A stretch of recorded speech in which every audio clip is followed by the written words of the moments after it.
নমস্কার, কেমন আছেন সবাই? কেয়ার সংসারে সবাইকে স্বাগত জানাই। আমার ভিডিওগুলি ভালো লাগলে পুরো অবধি দেখার অনুরোধ রইল। আজকে শনিবার, কার্তিক পুজো। বাড়ির পুজো সেরে চলে গেছিলাম আমি শ্বশুরবাড়িতে। তো যেতে অনেকটা রাত হয়ে গেছিলো, তাই ভাই নিতে এসেছিল। নিতে আসার আরও একটি কারণ, কাটোয়ার আজকে পুরো রাস্তা বন্ধ, কারণ চারিদিকে পুজোর আবেশ। কাটোয়া সেজে উঠেছে নানান রকম সাজে, চারিদিকে লাইট, লোকের লোক।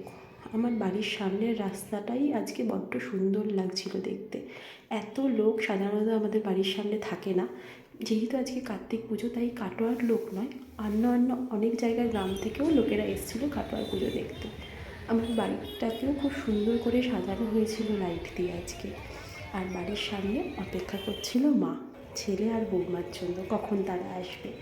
মার সাথে দেখা করে ফ্রেশ হয়ে বেরিয়ে পড়েছিলাম ঠাকুর দেখতে। পায়ে হেঁটে যতটা দেখা যায়, কারণ আজকে গাড়ি নিয়ে বেরোনো ভীষণ সম্ভব নয়।